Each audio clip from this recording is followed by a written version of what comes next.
गर्दन पर वार, टेरर से तार। जी हाँ, यही एक बड़ा सवाल है कि टेरर से तार किस तरह से जुड़े हुए हैं और कौन है जिसने आरोपी लारेब हाशमी को ट्रेनिंग दी कि वो वॉल्फ वुल अटैक के जरिए बस कंडक्टर पर हमला बोले इस तरह का अटैक करे। क्योंकि जिस तरीके से आरोपी लारेब हाशमी ने बस कंडक्टर पर हमला बोला है वो कई तरह के सवाल खड़े करता है।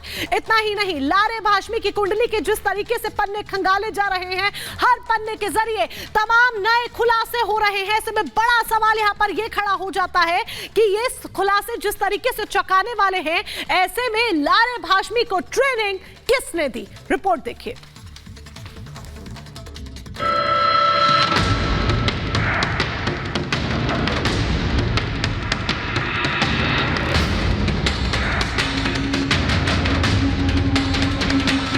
प्रयागराज को आतंक का बैटलफील्ड बनाने की साजिश का पर्दाफाश और लारेब के चेहरे से उतरता नकाब इन दिनों सुर्खियों में है। एटीएस की जांच इस केस में जैसे जैसे आगे बढ़ रही है, एक के बाद एक सनसनीखेज खुलासे हो रहे हैं। इस केस में अब तक ऐसी हकीकत सामने आ चुकी है कि जांच टीम के सदस्यों की आंखें भी हैरत में फैल गई है।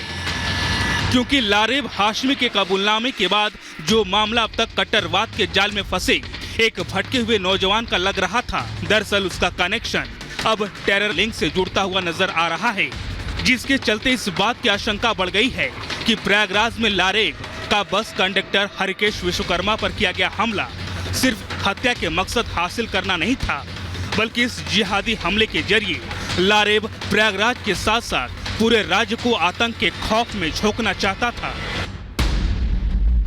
लारेब हाशमी का टेरर लिंक बेनकाब। लारेब की डायरी ने उगल दिया राज। यूट्यूब की हिस्ट्री से खुल गई लारेब की मिस्ट्री। अब तक की जांच में एटीएस को जो अहम सबूत हाथ लगे हैं, उसमें उसका मोबाइल सबसे अहम है, जिसमें दर्ज सबूतों का सिरा जोड़ने के बाद साफ हो गया कि लारेब हाशमी के पीछे कोई न कोई आतंकी चेहरा जरूर छिपा है। मगर लारेब शायद भूल गया था कि योगी राज में अच्छे माफियों ने घुटना टेक दिए। ऐसे में लारेब जैसों की क्या हैसियत। जल्द लारेब के घर और पोल्ट्री फार्म पर भी बुलडोजर चलाए जाने की खबर सामने आ रही है। इस बीच एटीएस ये भी जानने में लगी है कि लारेब के बस कंडक्टर पर हमले के पीछे मकसद क्या था। उसने ये हमला मौके पर हुए विवाद के बाद किया या फिर एक सोची समझी साजिश का नतीजा है। हालांकि इस मामले में अब तक जो थ्योरी सामने आ रही है, उसके मुताबिक लारेब का हरिकेश से विवाद हुआ, दोनों किराए को लेकर उलझ गए। कंडक्टर ने लारेब को भला बुरा कहा, लारेब ने चापर से हमला कर दिया।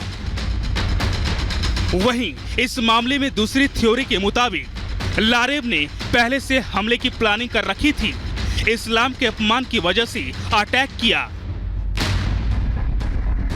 एटीएस जब तक अपनी जांच पूरी नहीं कर लेती, कुछ भी कहना जल्दबाजी होगा। लेकिन इतना जरूर है कि अब तक की जांच में ये बात पूरी तरह से साबित होती दिख रही है कि लारेब में नफरती मौलानाओं की भड़काऊ तकरीरों ने इतना गुस्सा भर दिया कि उसे हर गैर इस्लामिक दुश्मन नजर आने लगा है। Bureau report, Republic Bharat.